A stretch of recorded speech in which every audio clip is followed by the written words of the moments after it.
Basta. Cazzo, l'unico momento di dignità. Allora, durante la pubblicità abbiamo, come dire, tirato fuori la questione francese. Caron diceva che bisognerebbe mandargli il conto per quanto è avvenuto in questi ultimi anni. Perché uno che si permette senza, insomma, è membro dell'Europa, è membro della NATO e che si permette di partire con gli aerei dalla Francia, andare là a bombardare la Libia, e lo sappiamo perché c'è il petrolio più buono del pianeta, perché le materie plastiche vengono fuori meglio con quel tipo di petrolio libico.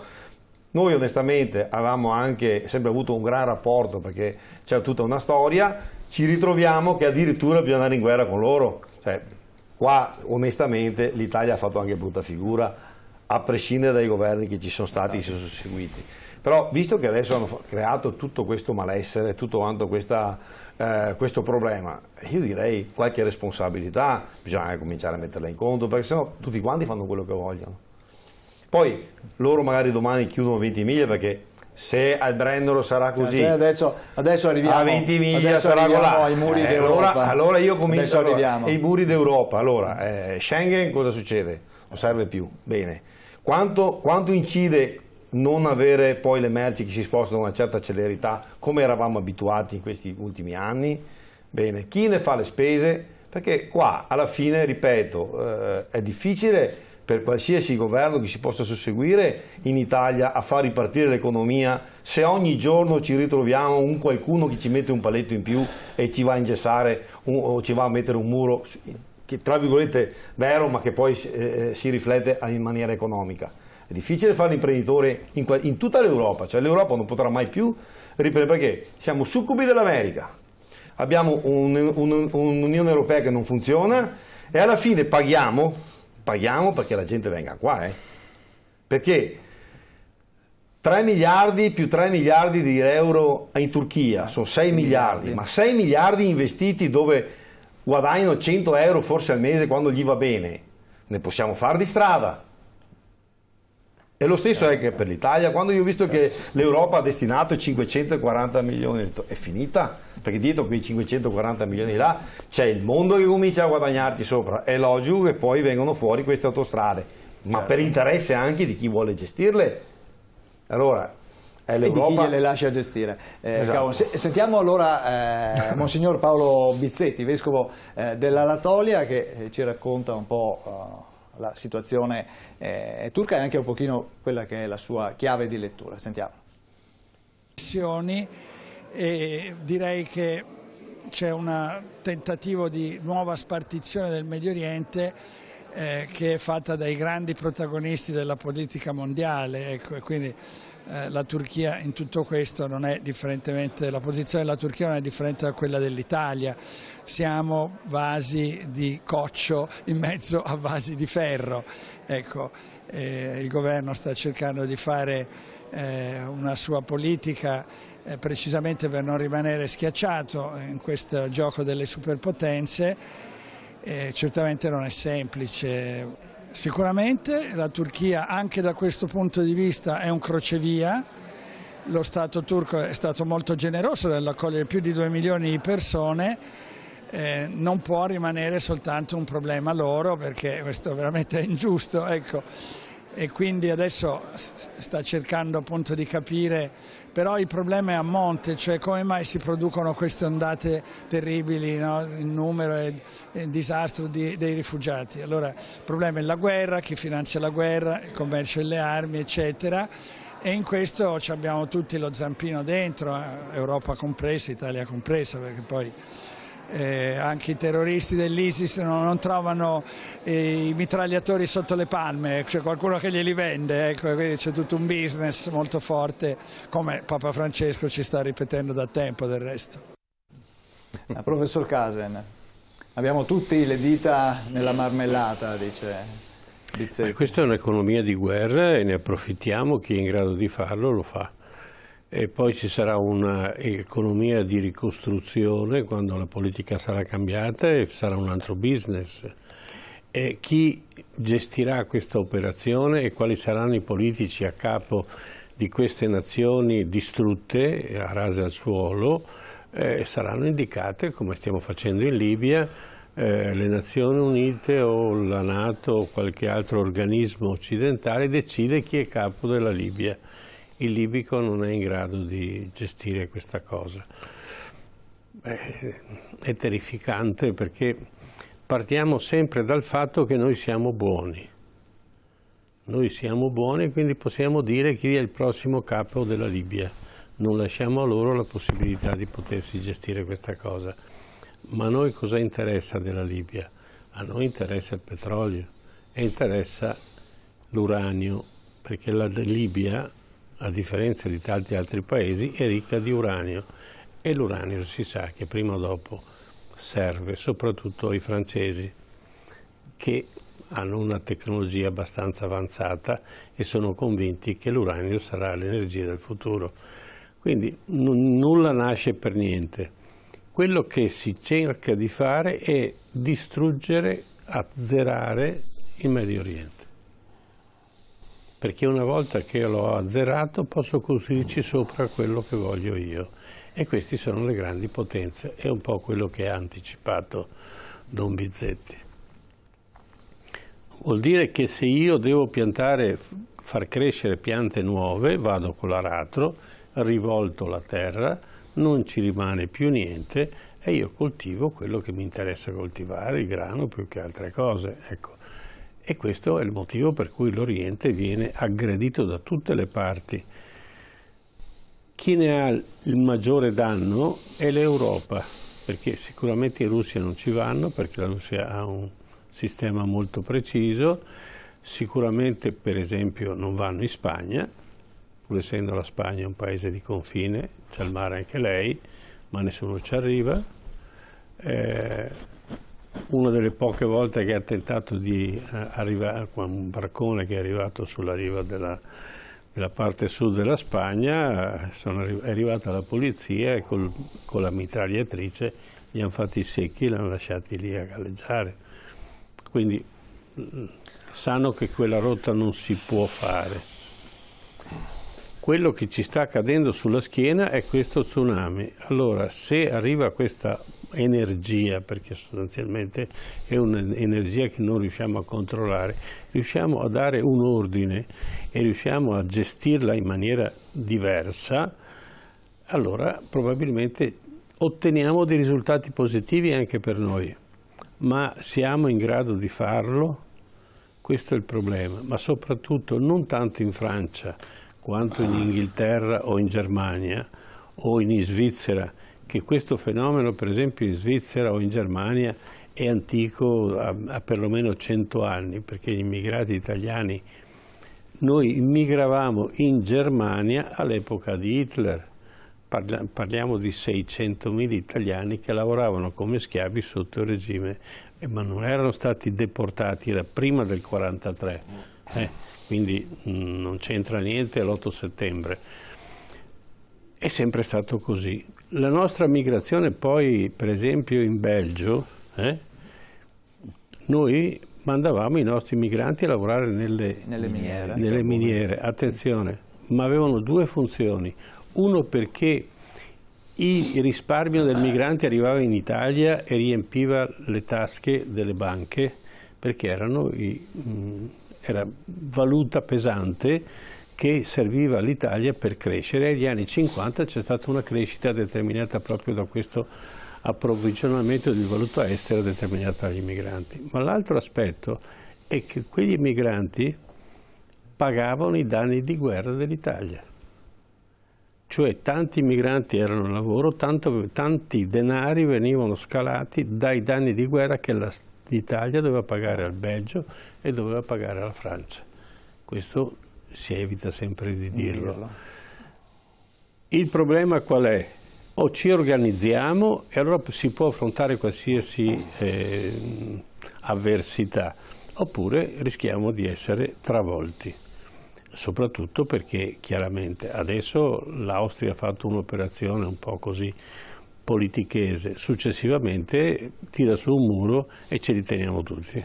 Allora, a proposito di quello che sta succedendo al Brennero, abbiamo riassunto un po' quello che è il progetto che è iniziato, che è stato presentato non più tardi di mercoledì al Brennero, nel servizio.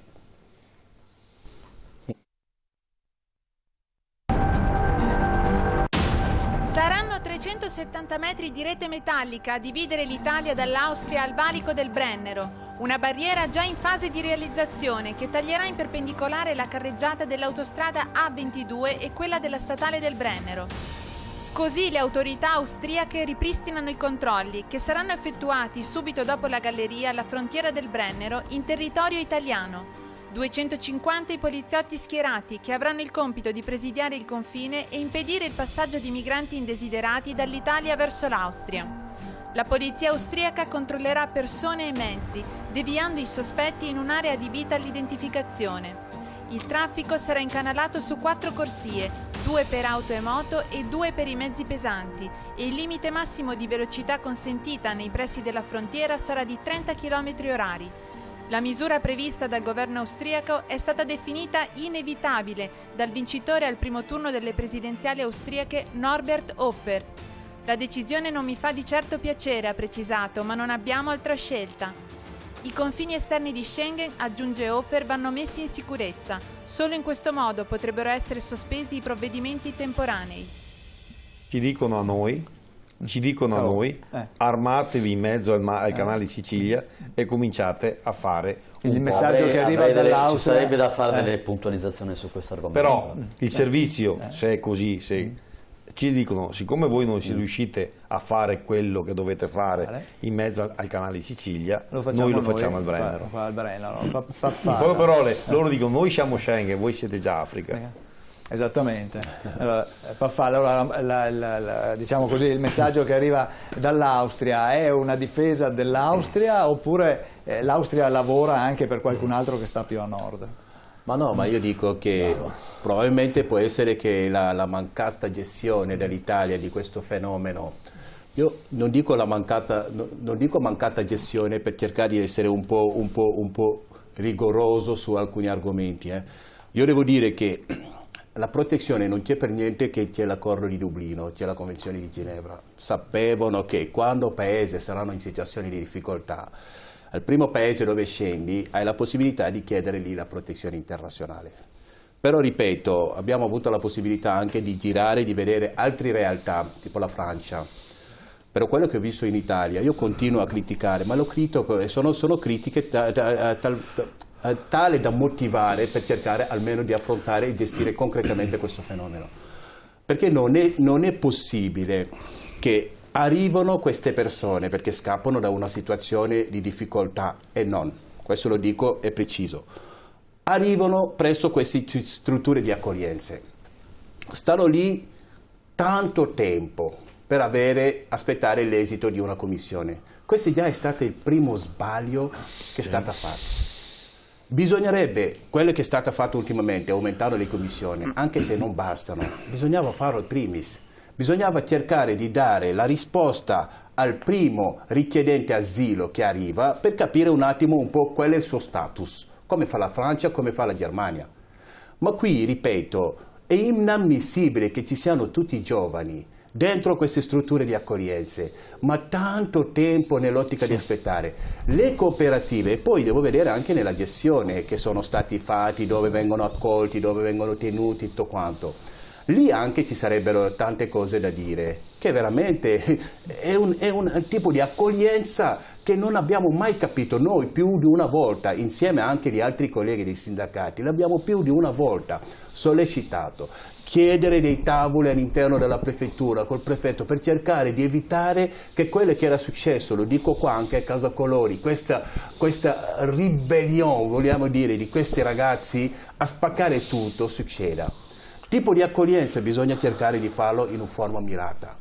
Arrivano, ci sono percorsi di inserimento, perché ripeto, la gente se ne accorge perché c'è una situazione di crisi, non c'è più lavoro, non c'è più posto di lavoro per anche i cittadini del paese. Certo, questo fa che nasce e crea uno scontro per dire che ma perché questi vengono dati esempio 30 euro quando io ho mio nonno pensionato, mio papà che non riesce neanche ad arrivare fino. Ha creato uno scontro, una lotta tra i poveri, quando bastava solo mettere i mezzi tale, con rigore solidale, mettiamolo rigore solidale, perché se vediamo i dati dell'Italia abbiamo più motivi umanitari, abbiamo più protezioni sussidiarie che asilo politico, diversamente dalla Francia, diversamente dalla Germania che dalla Svezia, che ripeto a dire, nonostante queste ondate di persone che arrivano, hanno ancora più numeri dell'Italia. Hanno ancora più numeri dell'Italia. Questo si nota, c'è questa movanza perché viene gestita dal punto di vista politico e non tecnico. Perché ogni rappresentanza di un partito politico la tira nel modo suo, pensa di avere la chiave, la risposta per affrontare questo problema.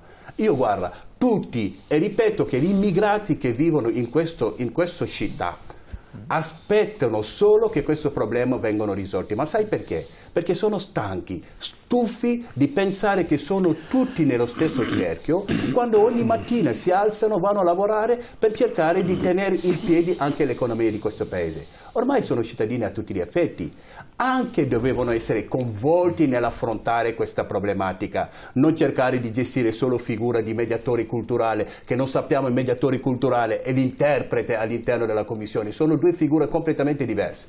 Io ripeto che le commissioni sono brave, possono avere l'elenco di tutti i paesi dove ci sono situazioni di guerra, possono avere tutte le basi per poter affrontare queste situazioni, ma non basta, perché vedono un'infinità di persone con storie diverse, tale da non avere risposte.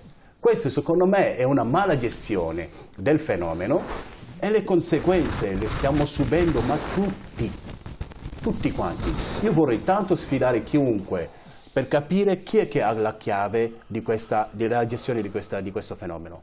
È una partita aperta, dove ora bisogna aggiungere tutte le forze per affrontare, perché se puntiamo solo sull'Unione Europea, arrivederci, questo sicuramente non ne usciamo fuori. Ecco, allora, noi abbiamo parlato della situazione del Brennero, ma come dicevo anche in apertura, l'Europa negli ultimi 6-7 mesi si è attrezzata, cioè i paesi europei, molti paesi dell'Europa si sono attrezzati inasprendo, comunque reintroducendo i controlli alle frontiere oppure realizzando barriere con filo spinato, reti metalliche e quant'altro. Allora, abbiamo trovato un video sicuramente riassuntivo, che è molto esplicativo su quello che è successo dal settembre 2015 al mese scorso. Eccolo qua, ascoltiamo.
Ecco, breve e sintetico però esplicativo. Quello che avete visto erano le varie formule di controlli alle frontiere, come avete visto anche tra la Svezia e la Norvegia, piuttosto che soprattutto l'area, la zona tra la Slovenia e l'Ungheria e adesso appunto l'Austria, che ripristina o dovrebbe ripristinare i controlli.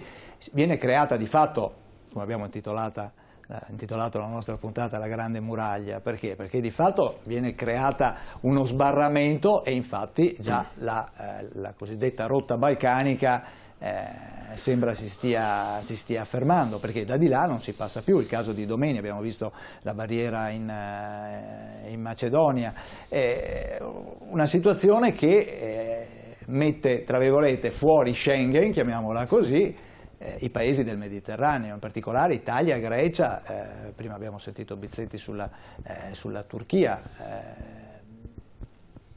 Caon cosa dice? Innanzitutto... Cioè, il disegno era abbastanza esplicativo ormai, sì. No? Quello che ho già detto prima, io continuo a dire, noi abbiamo, l'Austria fa questo, sappiamo che la copertura, anzi è costretta tra virgolette a farlo per un discorso politico, ma parliamoci chiaro, per un discorso economico, perché l'economia dell'Austria è completamente l'economia tedesca. Senza i cugini tedeschi non avrebbero un posto di lavoro in Austria, perché tutte le multinazionali, chiamiamole così, a livello europeo hanno investito in Austria 20 anni fa e hanno delle aziende che danno lavoro presumo al 70% dell'Austria. Seconda cosa, noi abbiamo un problema in più forse di qualche altro paese. Noi dobbiamo ricordarci che tra l'Egitto e la Libia qualche mese fa abbiamo scoperto la bolla di metano più importante del pianeta. Non è una cosa da sottovalutare. Quel tanto che noi oggi possiamo, tra virgolette, Renzi fa un po' il boriosetto perché riesce a strappare qualcosa in più dall'Unione Europea di debito pubblico per cercare di far ripartire l'economia. Quei famosi 14-15 miliardi senza la salvaguardia del bilancio, cioè non ci hanno messo in conto la salvaguardia del bilancio come doveva essere fatto. Perché ce lo danno? Perché sanno che possiamo cartolarizzare questa scoperta.